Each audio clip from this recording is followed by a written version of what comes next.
The massive chamber of the Galactic Council fell silent as Admiral Vextar placed his four-fingered hand on the holographic display. The blue light showed a small planet orbiting a yellow star, billions of light-years away from their current location. This world looked peaceful from space, covered in swirling white clouds and vast blue oceans. But the data scrolling beside the image told a very different story. "Council members," Admiral Vextar began, his voice echoing through the dome-shaped hall, "we face a decision that could determine the safety of our entire galaxy." Scout Commander Thelak stepped forward, her silver skin reflecting the chamber's soft lighting. She had spent months gathering intelligence about this new species, and what she found disturbed her greatly. The beings on this planet call themselves humans. 3 months ago they achieved faster-than-light travel for the first time. According to our monitoring protocols, this means we must decide whether to make contact or classify them as a threat. The holographic display shifted, showing images of human cities, human faces, and human activities. To the assembled aliens, everything looked wrong. The humans stood upright on only 2 legs, had strange hair growing from their heads, and most unsettling of all, they showed their teeth when they were happy. To species that communicated through color changes or telepathy, this looked like a threat display. Their entire recorded history consists of warfare, Scout Commander Thelak continued, changing the display to show human conflicts throughout the ages. They have fought with stones, with metal blades, with explosive projectiles, and finally with nuclear weapons capable of destroying their own planet. Council member Nal Riss, whose species had evolved from peaceful plant eaters, shivered as he watched footage of human armies marching across battlefields. Look at how they organize themselves for violence. They move in perfect formations, following leaders without question. This level of military coordination suggests they are born warriors. The display showed more disturbing evidence. Humans had developed chemical weapons that could kill thousands at once. They built massive machines of war that could travel across oceans and through the sky.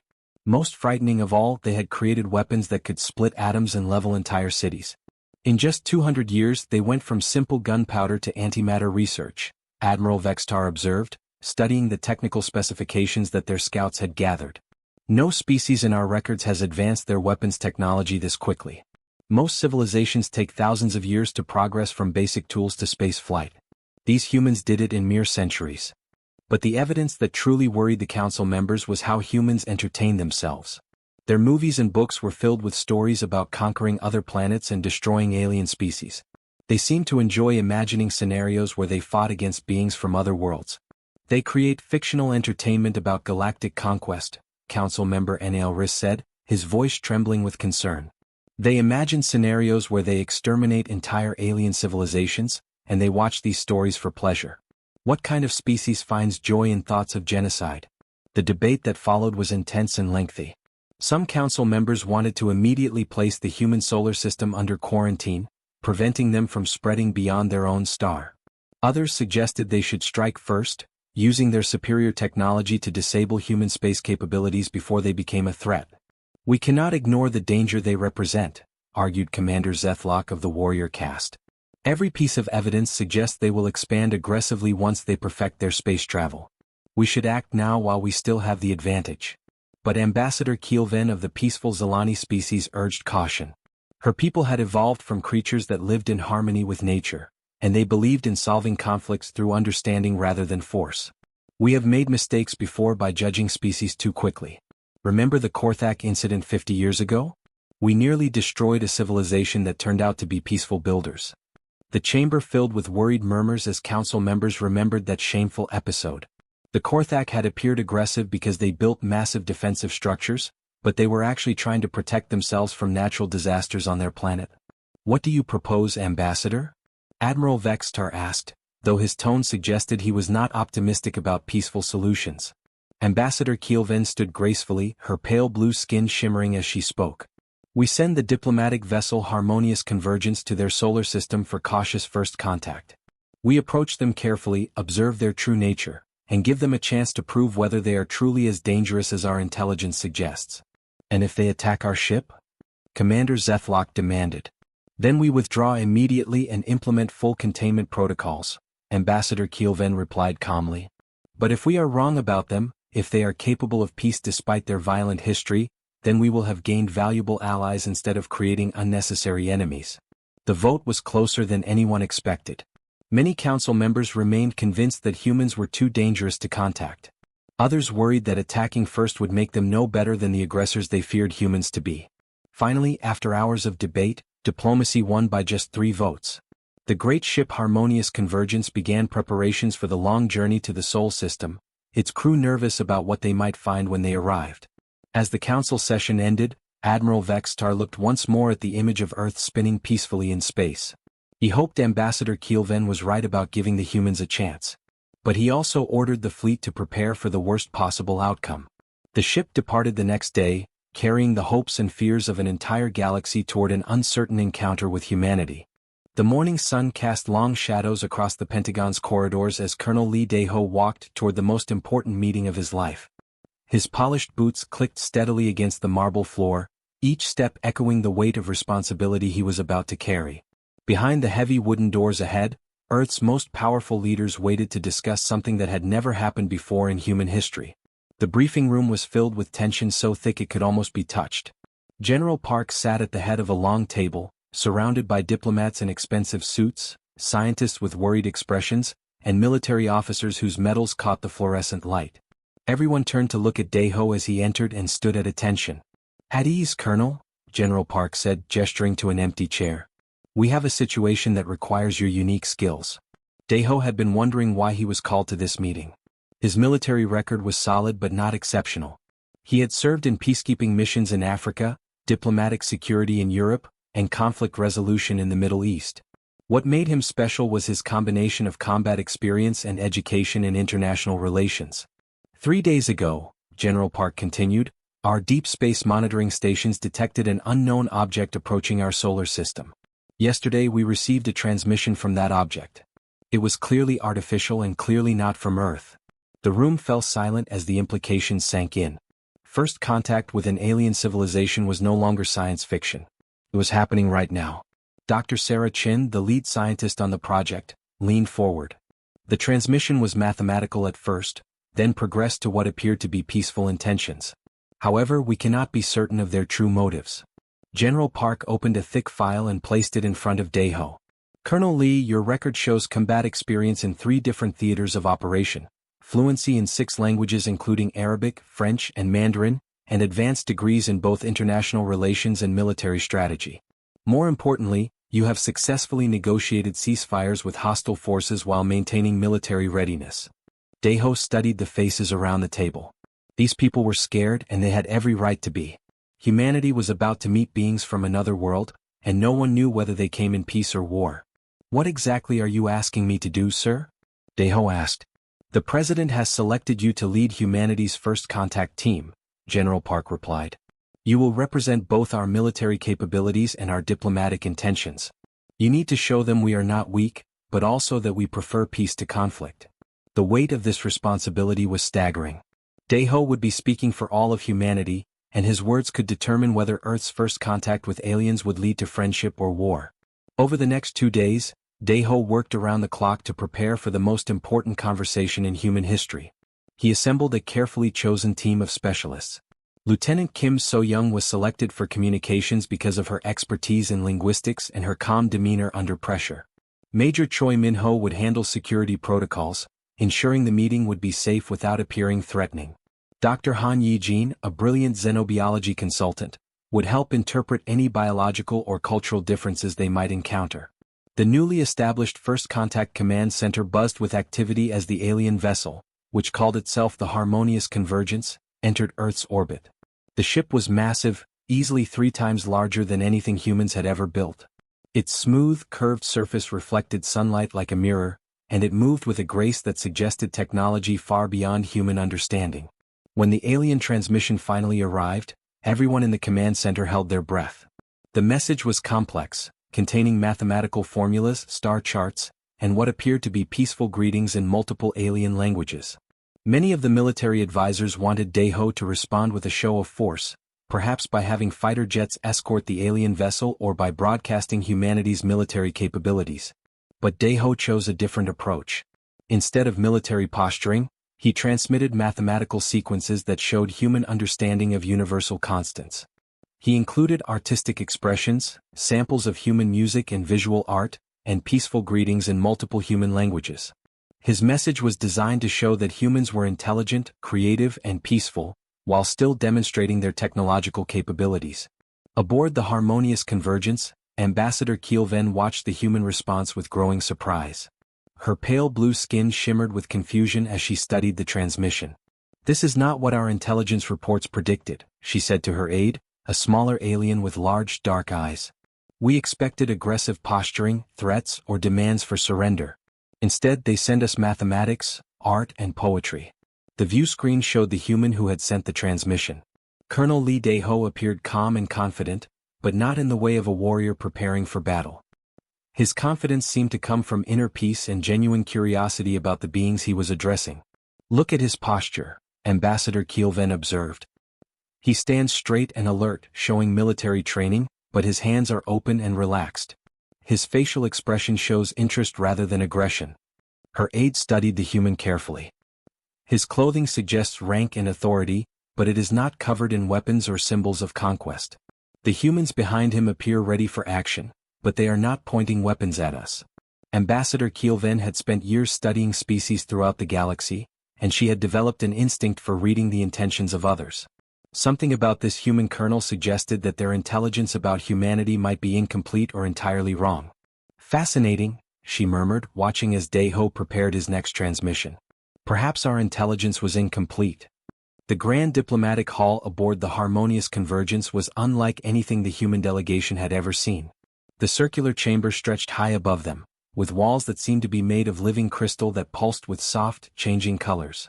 Representatives from 12 different alien species sat around a crescent-shaped table, each one so different from humans that Dae-ho had to remind himself this was really happening. Ambassador Kielven stood gracefully at the center of the room, her pale blue skin reflecting the crystal wall's gentle light. "We welcome the human delegation to this historic first meeting between our civilizations," she said, her voice somehow translating perfectly into Korean through the advanced communication devices they all wore. Colonel Lee Dae-ho rose and bowed respectfully, followed by his team. Lieutenant Kim So-young carried a tablet containing cultural information about Earth, Major Choi Min-ho stood ready to answer questions about human society, and Dr. Han Yi-jin prepared to explain human biology and behavior. The first part of the meeting went better than anyone had expected. The humans presented gifts from Earth, samples of music, art, and literature that showed the peaceful side of human culture. The aliens shared information about their own worlds, their histories of cooperation, and their methods of resolving conflicts without violence. But then Dr. Han Yi-jin began explaining how humans expressed emotions, and everything started to go wrong. "When humans are happy or find something amusing," Dr. Han explained, "they often make this expression." She demonstrated by smiling widely and laughing, the sound echoing through the chamber. The reaction was immediate and alarming. Several alien delegates jerked backward in their seats, their various forms of skin changing colors that the translation devices identified as fear and aggression warnings. Council member NL Riss, a being with smooth gray skin and long tentacles instead of arms, curled all of his appendages defensively around his body. "This baring of teeth and aggressive vocalization appears highly threatening," NL Riss said, his voice trembling slightly. "Is this human preparing to attack?" Lieutenant Kim So-young quickly stepped forward, trying to fix the misunderstanding. No, that was laughter. It means she is happy and peaceful. Please, let me show you more examples." She activated a holographic projector and showed recordings of human celebrations. Children laughing at birthday parties, crowds cheering at sporting events, people singing and dancing at festivals.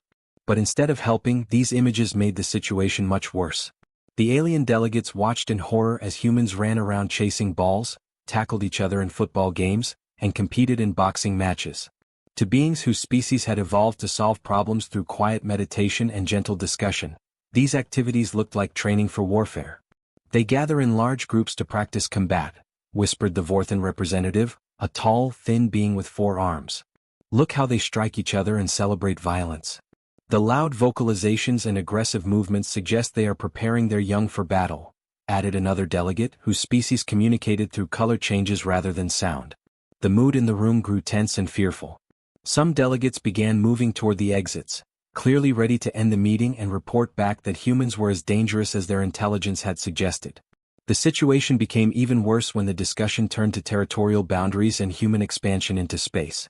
Major Choi Min-ho, passionate about humanity's dreams of exploring the stars, stood up and began speaking with great enthusiasm.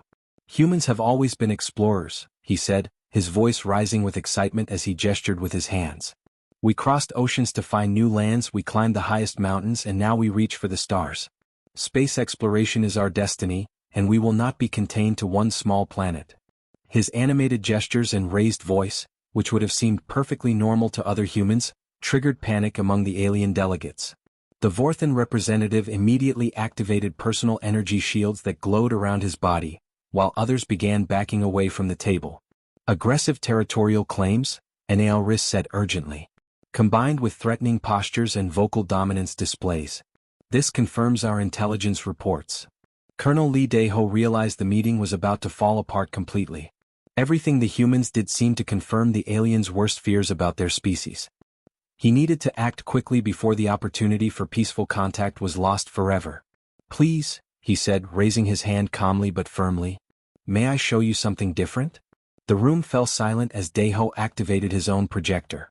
The holographic display showed a different side of humanity that the aliens had not seen before. Instead of competition and conflict, these recordings showed humans at their best.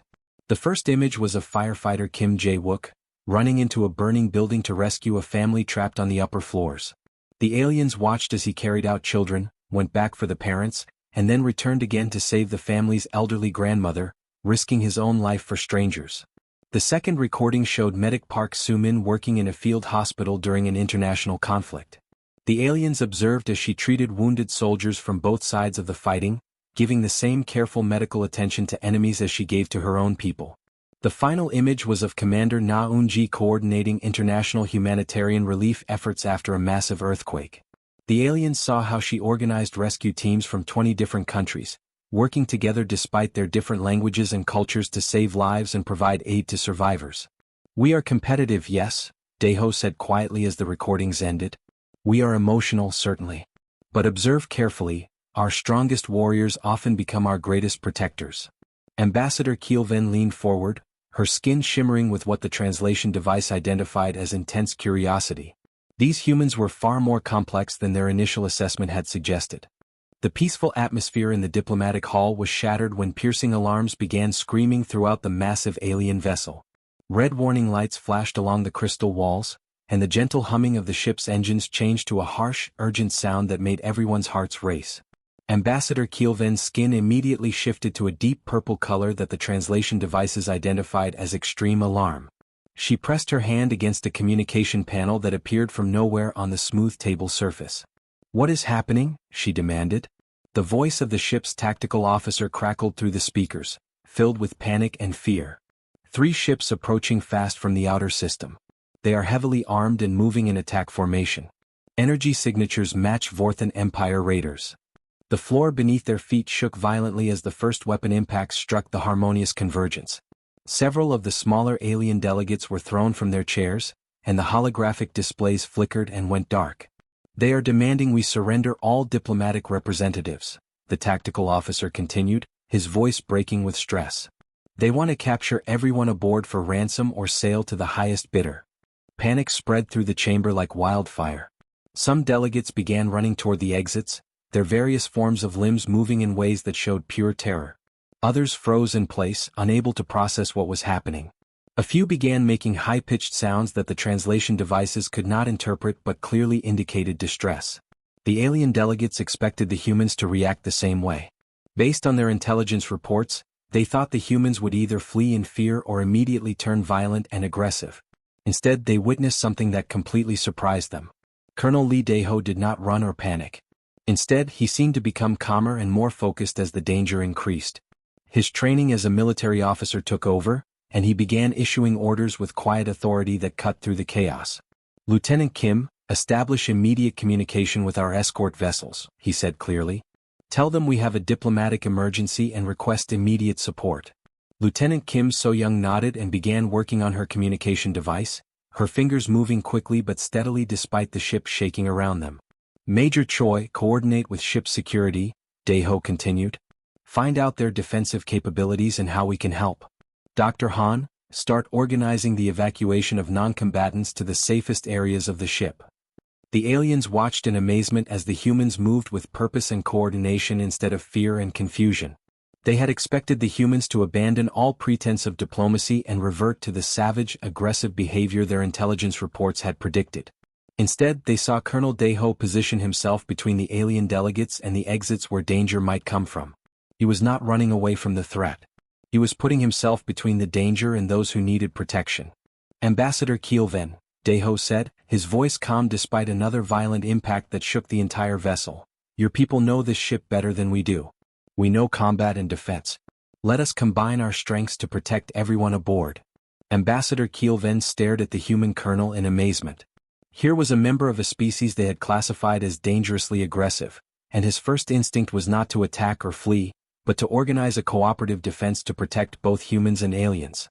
The battle that followed was unlike anything the peaceful alien species had ever experienced.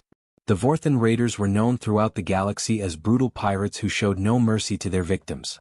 Their ships were fast and heavily armed, and they had been attacking peaceful vessels for decades. But they had never encountered humans before. As the combat raged around them, Deho's team demonstrated something the aliens had never seen: the ability to be fierce warriors while maintaining honor, restraint, and compassion. They fought with precision and skill, but they also followed strict rules about who they would fight and how they would treat their enemies. When the ship's defensive systems were damaged, Major Choi Minho volunteered to crawl through dangerous maintenance tunnels to make repairs, even though weapon fire was still striking the vessel. During this mission he was injured by falling debris, but he refused medical attention until his task was complete. Despite his own wounds, Major Choi then began helping injured alien crew members reach safety. He carried a wounded Zilani engineer to the medical bay, then went back for others who were trapped by damaged corridors. Lieutenant Kim So-young maintained constant communication with both human and alien forces to prevent any friendly fire incidents. She worked tirelessly to make sure everyone knew where friendly forces were located, potentially saving dozens of lives through her careful coordination. Dr. Han Yijin moved between human and alien casualties, providing medical assistance to anyone who needed help regardless of what species they belonged to. She used her knowledge of both human and alien biology to treat injuries, working alongside alien medical staff as if they had been colleagues for years. When one of the Vorthan raider ships was finally disabled by the combined defensive efforts, the aliens expected the humans to destroy it completely or leave the pirates to die in space. Instead, Colonel Deho insisted on offering medical aid to the survivors. They attacked us, but they are no longer a threat, he explained to confused alien officers. We do not kill helpless enemies. When the remaining raider ships finally retreated, defeated by the unexpected resistance, the harmonious convergence was badly damaged but still intact. More importantly, not a single diplomat or crew member had been killed, though many were injured. Ambassador Kielven stood in the damaged diplomatic hall, looking at the humans with completely new understanding. They had been fierce in battle, showing the combat skills that had worried the Galactic Council. But their ferocity had been used to protect the innocent rather than destroy their enemies. The medical bay of the harmonious convergence was filled with the quiet sounds of healing. Soft beeping came from alien medical devices, while the gentle hum of life support systems created a peaceful background noise. The attack was over, but the ship was badly damaged and many people had been hurt. Ambassador Kielven walked slowly through the medical bay, observing the recovery efforts. What she saw there would change her understanding of humans forever. In one corner of the room, Colonel Lee Deho sat beside a bed where a young Zilani engineer lay with bandages covering most of his pale blue body. Hold still, Deho said gently, his large human hands surprisingly careful as he wrapped fresh bandages around the alien's injured arm. The doctor says this will help the healing process work faster. The Zilani engineer looked up at the human colonel with large, dark eyes filled with gratitude. You saved my life during the attack, he whispered. You carried me to safety when the corridor collapsed. Deho shook his head. Major Choi carried you to safety. I just helped coordinate the rescue efforts.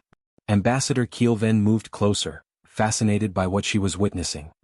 Here was a member of the species her people had classified as dangerous warmongers, and he was gently caring for an injured alien with the patience of a trained nurse.